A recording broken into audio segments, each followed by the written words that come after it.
We would like to acknowledge the presence of our brother and father, General.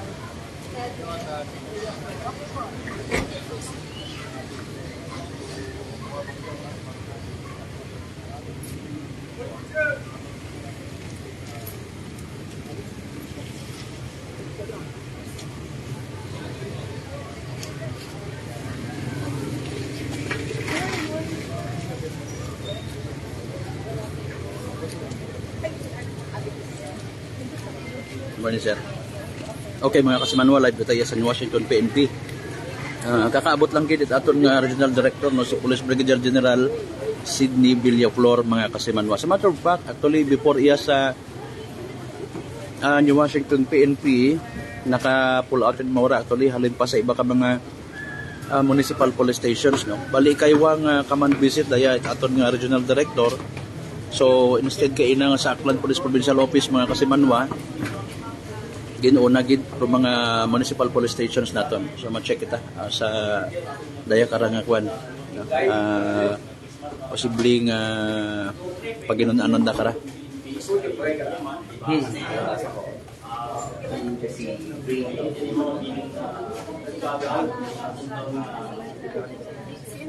Saan mo po naging sa Manila Import? Sa Manila Andiyan na, sir? Saan mo i-save po?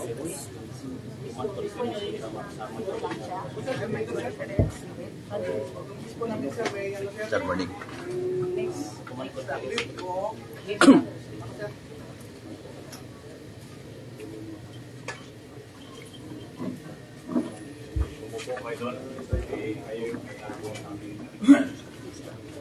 Makusay kita pastaran, mga kasimanwa, no? Attention all personnel. Okay, mamati kita, mga kasimanwa, sa conference.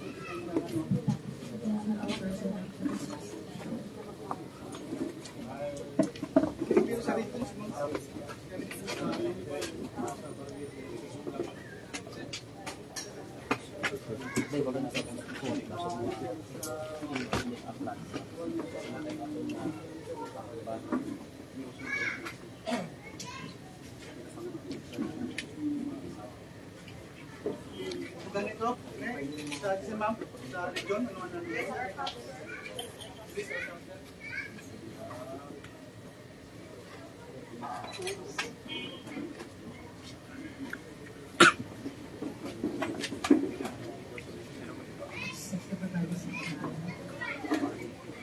Okay, maumpisa rong short conference, mga kasimanwa, together with the our regional director, no.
Before we start, we shall all rise for opening prayer to be led by Pastor Pastor Anwaris.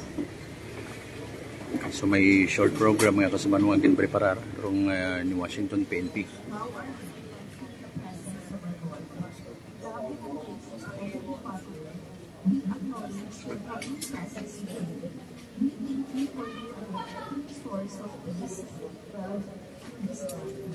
You know that the Holy Spirit guides and directs us. You love to hold us at the night you love us. Lord, we trust you everything in our lives, despite the hardest challenges and refuge in our society today. We remain steadfast to our words, because we believe that you'll always make a way for us. Lord, we pray for our leaders, from our president down to the lowest position of our government.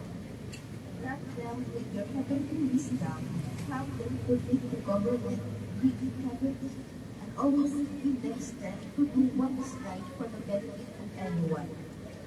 All of these things we ask and pray in Jesus' name. Amen. Okay, katapos siyang rong short prayer mga kasimanwa. So, try na ito niya mamatik sa kung ano rong magiging kaundan. Bisita yat mismo ng Regional Director, PNP. May I request, may I call on Police Master Sergeant Martin Castro for the introduction of our list of calls.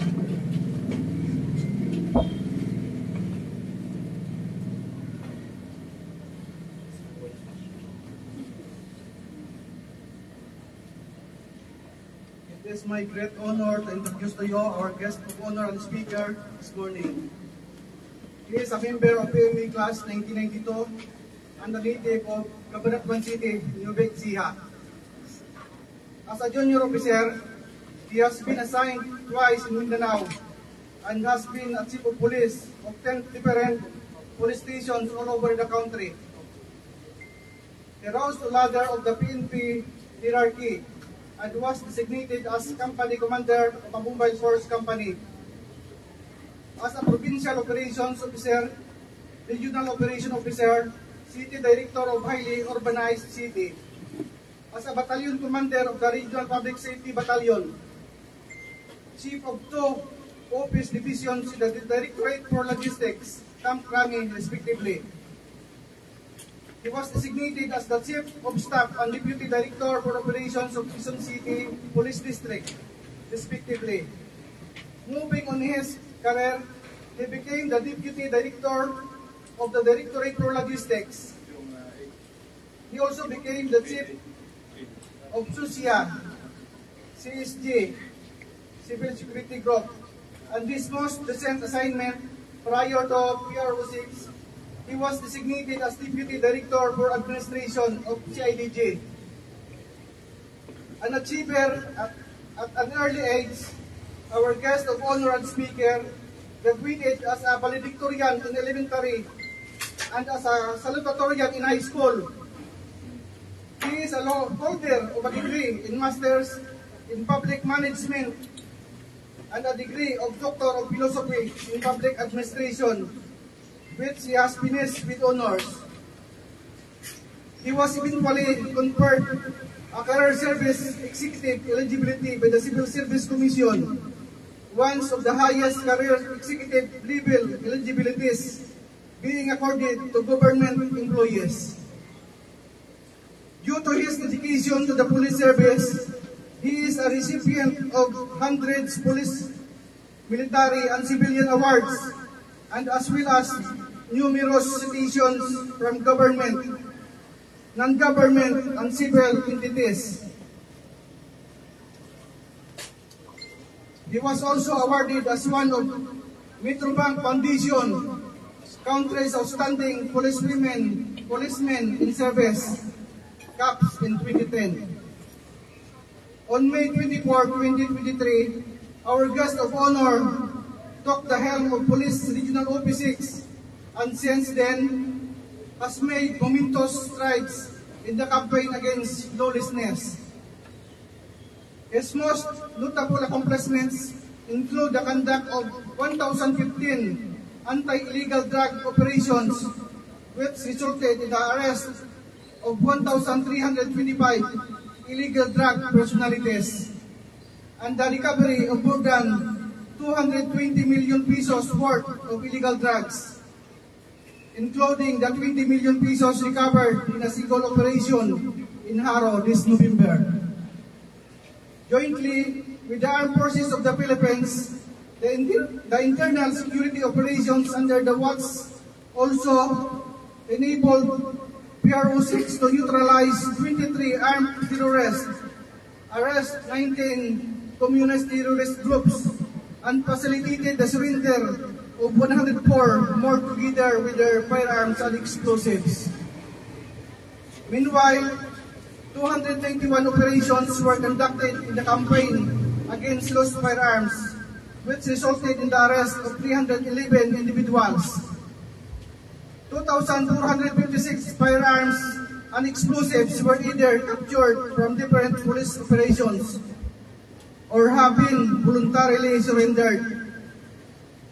The 3,179 operations to apprehend wanted persons resulted in the arrest of 630 most wanted persons and 2,549 other wanted persons.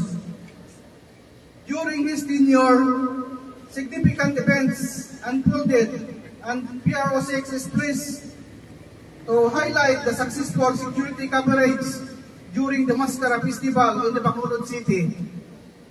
The 2023 Barangay LSK elections and UNDAS 2023, all of which transpired without any significant incidents. It was also during his stint as PRO6 Regional Director that he aimed to achieve a 100% drug-free status among the PRO6 personnel. That is why he directed the conduct of multitude of drug tests using the 15,000 pieces of drug test kits procured using the Philippine Anti-Illegal Drugs Fund. To date, 100% of PRO6 personnel have already underwent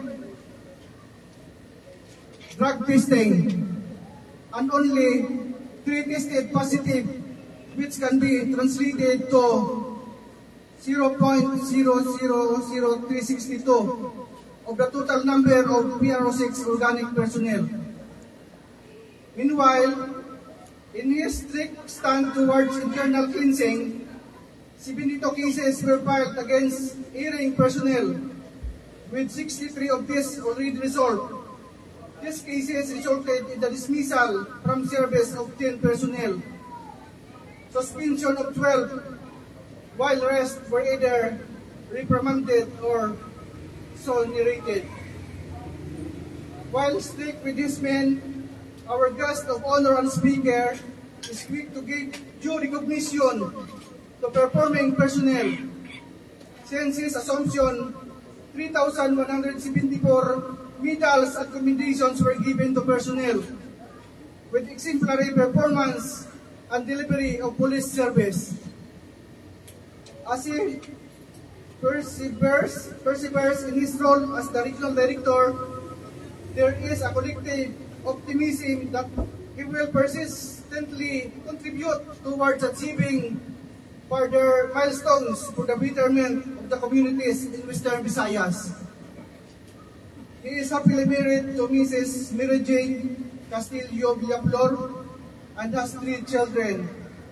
Ladies and gentlemen, it gives me great pride to introduce Police Regional OP6 Regional Director, Police Brigadier General Sidney N. Villaflor.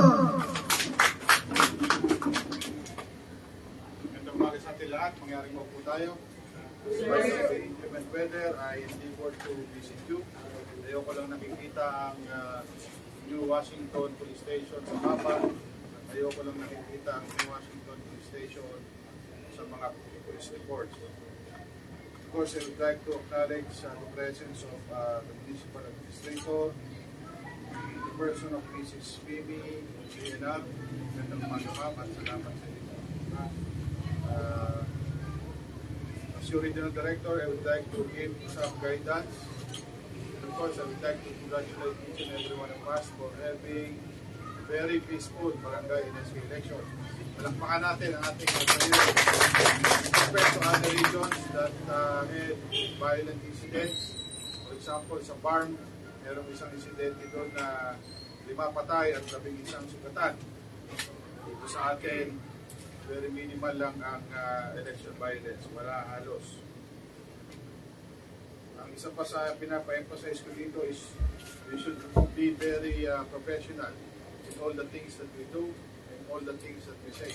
We do not do any foolish acts that will drag down the entire organization. For example, dapat maging aware tayo palagi, lalo na pag naka-uniform tayo. Ang daming vlogger, ang daming addict sa social media na walang ginagawa kung hindi tingnan ang kamalian ng pulis.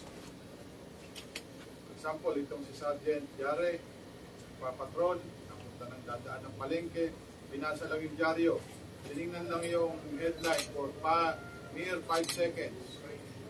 May kumuha ng picture at nilaga ng caption. Sergeant Yare ng New Washington, walang alam gawin. Maghapon, kundi magbasa ng dyaryo kahit naka-duty. Pero 5 seconds lang yung tinignan. Pwede bang mangyari yun? So, we should be very circumspect in everything that we say and in everything that we do. Kahit biro nga ngayon eh. Pag nagbiro ka at kinod ka, as if seryoso na yung sinabi. Palagi tayo maging cautious sa mga ganun. Strictly follow the chain of command. It sets us apart from other government agencies and other organizations. Meron tayong Chief PNP who will be retiring soon. Ang birthday niya December 3. But the chain of command will be on December 1. The Chief PNP was appointed by the President. So some of his duties and responsibilities were delegated to the different regional directors. I, for one, as the RD of 26.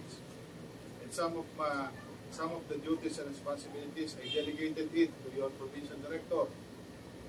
Down the line to the Chief of Police. At the station level, you have your Chief of Police, you have your Deputy, you have your MESPO. So may kanya-kanyang level of authority and responsibility. Down the line sa mga section chief, up to the lowest patroller. So we have to follow strictly the chain. We also have our police operation procedure. Yan ang ating Bible. Okay, matakot magkakaso if you strictly follow our POP. Kaya next ranking, sabihin mo sa FP mo, during the DIPA and PAISE, mandatory that provisions of the POP shall be regularly discussed. Provisions sa checkpoint, provisions sa arrest, provisions sa search warrant, and so forth and so on. Nandiyan lahat dyan. Dapat palagi nyo yung alam. Not only by heart. Not only dito, i-memorize but by heart. Parang shooter lang yan. Kung ikaw ay regular nagda-dry firing, hindi mo na kailangan tingnan yung baril mo para bumunod ka ng baril. Dahil muscle memory na yan. The same light, ang POV dapat by heart memorize yan. That unfortunate incident in Pasig City, napanood niyo ba yun sa social media? Hanggang ngayon, walang kaso sa kanila. Bakit? They followed the provisions of POP in implementing search warrant. So August nangyari yun, hanggang ngayon, December na, wala pa rin pinapile na kaso sa mga police Pasig. Dahil nga alam ng complainant na sinunod by heart o to the letter ang police operational procedure. Kaya kayo, ESCO, i-sure nyo na daily, pag meron kayong DIPA o PAISE, i-mention, isisingit yung isang provision ng police operational procedure. Ibang provision, dapat malaman yung by heart. We have a very gargantuan task of eliminating illegal drugs. Sino yung pumasa ng speech kanina? Ilan na yung running total natin?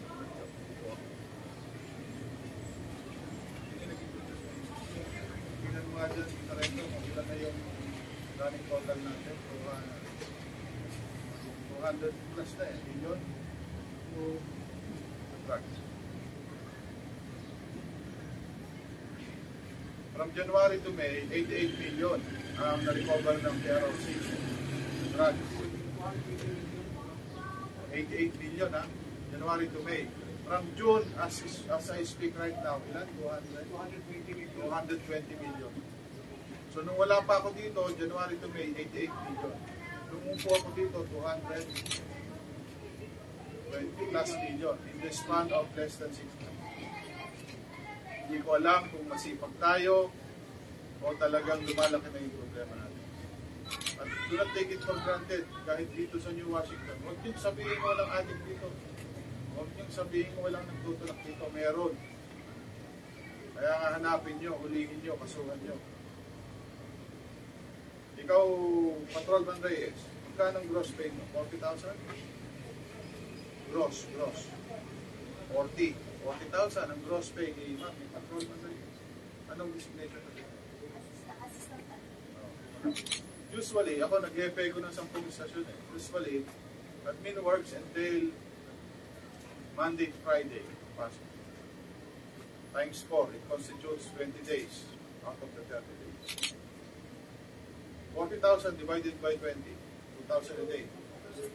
Magkano ang minimum wage earner dito sa Western Visayas? 450 or 70, 500. Ang sweldo ng kasama natin isang araw, 2,000 pesos.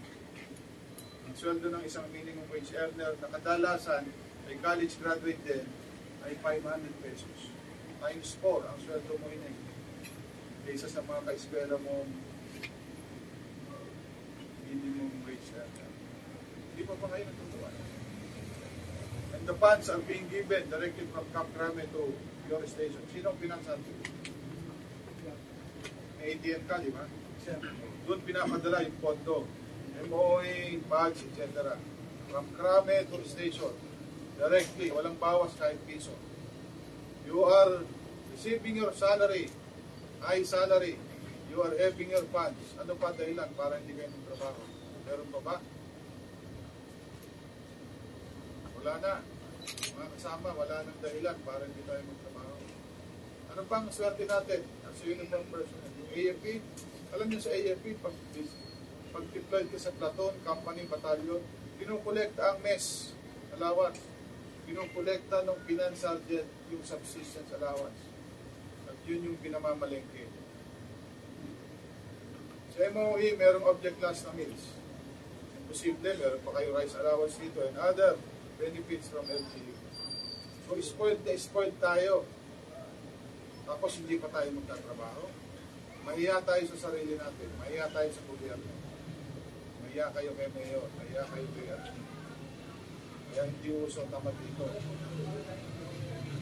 I am here to inspire you and to warn you. Pag ayaw nyo magtrabaho, mag-resign kayo. Prepare mga coordination. So, gano'n man katahimik dito, meron dito matatrabaho, hanapin nyo, trabahuin nyo, i-research nyo, ipagtanong nyo, ulihin nyo kung may warrant. Kung nagbebenta ng shabu, applyan nyo ng search warrant o bypass operation. Natarahan ko yung accomplishment nyo. I-relieve ko yung hepe nyo. It needs to be relieved. Ayaw magtrabaho. Swerte nga, naka-schedule dapat ngayon. May second command basic sa PPO. Kaya lang, due to some circumstances, may nakasabay na barangay track clearing, may nakasabay na God bless our caps. So, hindi ko na tinuloy. But ang importante, hindi importante na andito yung hepe nyo. Ang importante na andito kayo. Dahil kayo ang talagang gusto kong maging audience. I'm here to inspire you, not to instigate anything.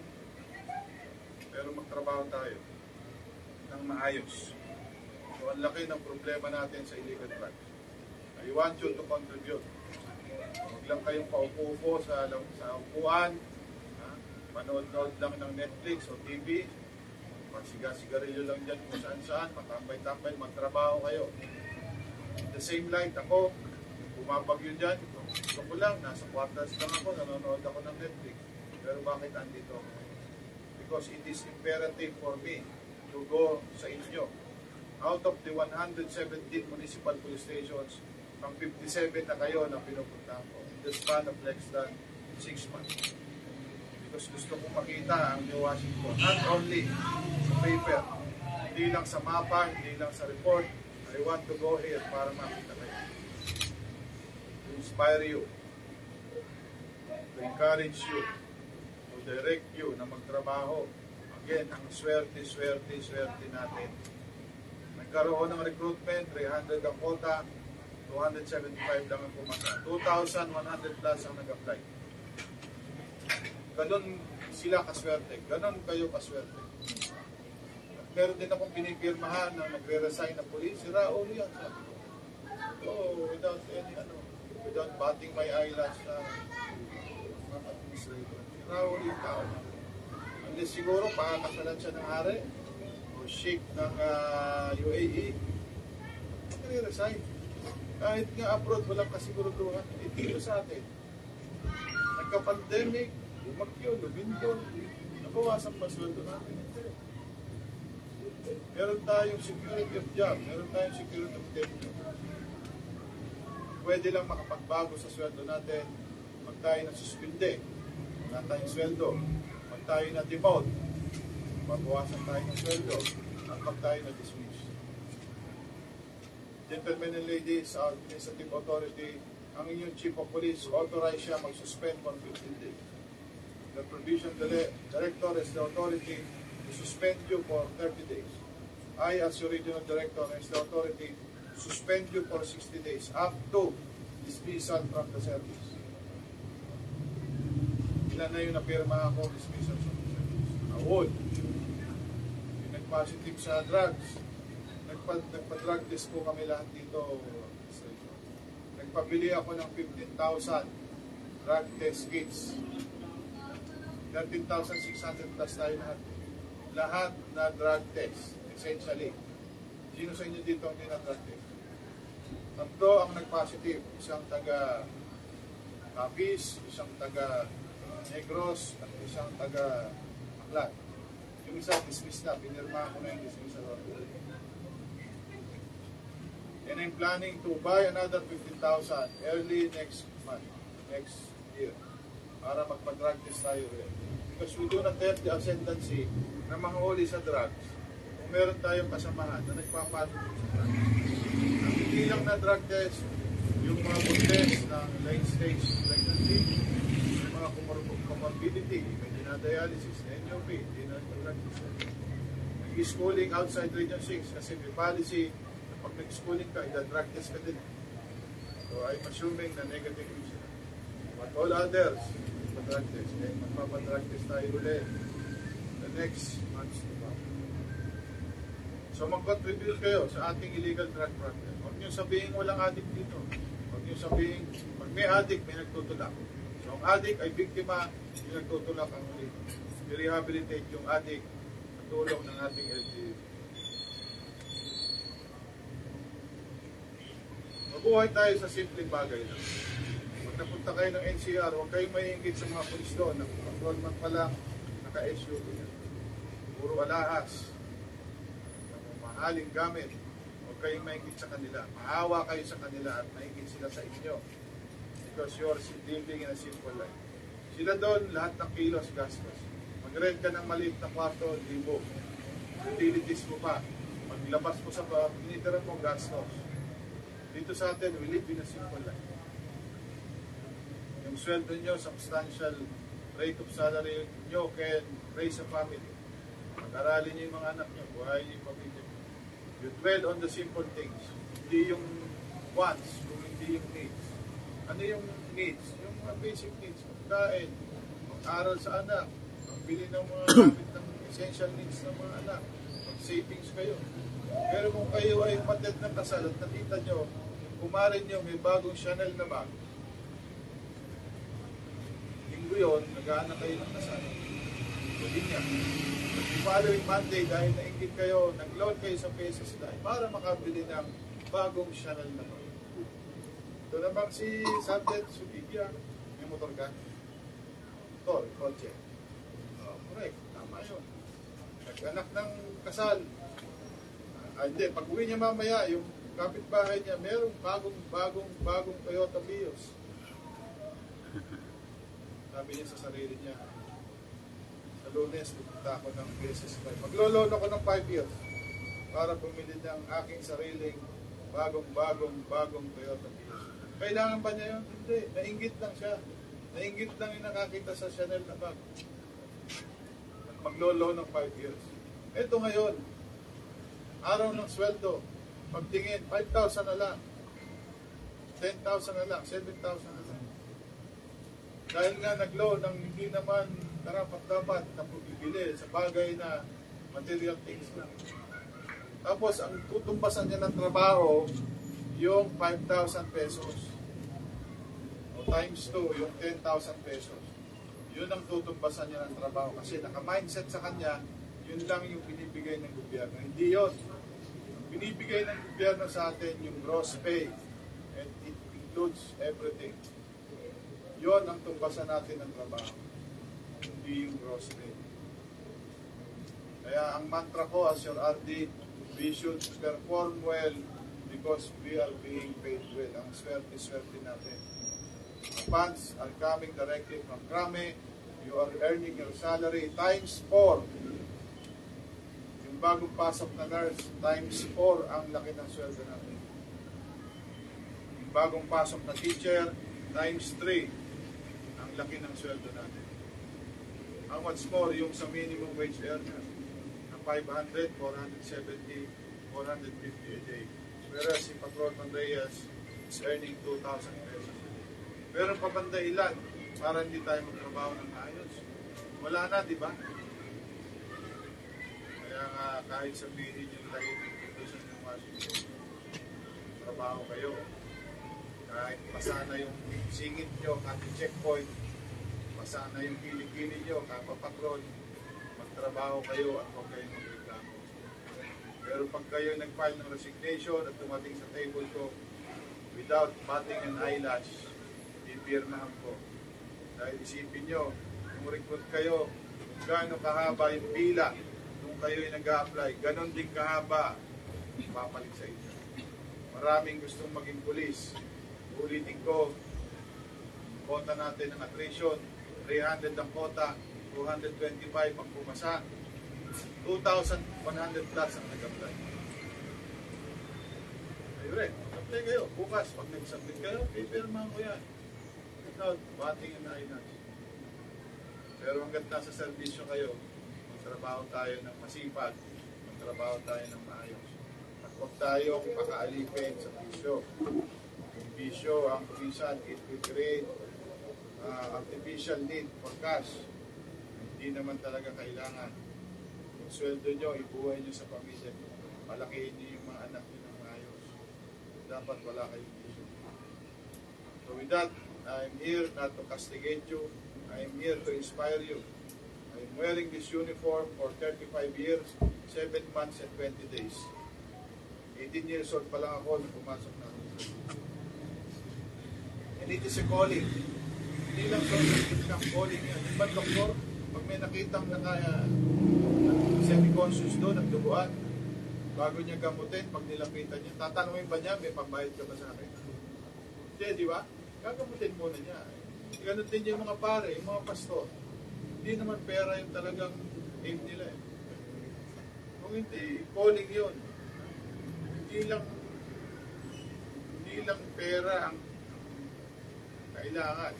Kung hindi gusto natin, nag-volunteer tayo maging pulis. Calling natin yan, sa servisyo sa bayan.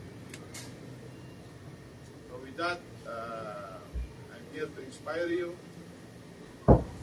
Not for anything else, but I'm here to warn you. Kakasuhan ko kayo pag ayaw nyo magtrabaho. Kakasuhan ko kayo pag may ginawa kayong mali. Lalo na, deliberate yung paggawa nyo ng kamalian. So, as po, sabihin ko kay Hepe, regularly, ituro sa inyo yung police operation and other policies ng PNP. Ang dami kong kaso, from murder, homicide, abduction, etc. May kaso pa ako gross incompetence dati. All the cases, 2 na lang naiwan sa ombudsman. 4 dati yan, dismiss March yung isa, dismiss July yung isa. 2 na lang naiwan kong kaso sa ombudsman. Pero hindi ako pinanginayang magtrabaho kasi alam ko sinunod ko yung POP. Eventually, I know those 2 cases, remaining cases, will all subsequently be dismissed. Trabaho kayo, huwag kayong matakot magkakaso. For as long as sinusunod yung POP, other laws of the land, huwag kayong matakot. Kung ayaw nyo magtakot kayo, ayaw nyo magtrabaho, sandit kayo sa akin ng resignation, again, without batting an eyelash, ipirma ang resignation letter. Dahil kung gaano kahaba yung pila nung kayo nag-a-apply para maging pulis, ganon din kahaba ang pila ng papalit. So once again, thank you and good morning na. Okay, there you go mga kasimanwarong mensahe naton kang Regional Director no, si Police Brigadier General Sidney Villaflor, mga kasimanwa. Sambay man si mga municipal police stations sa posible man ipag-abot pagbisita. Visit naton karon nga nasambitan nga Regional Director, mga kasimanwa. So, direkta iya sa Washington PNP, of course, with kasimanwa Jerome Masimusa. Akon nga partner para sa patasag man tigipuson mo penerbisyo publiko kasi kasimanwang Malbert, Delegate number 107.7 Energy FM Kalibo, kasimanwa ko palangga.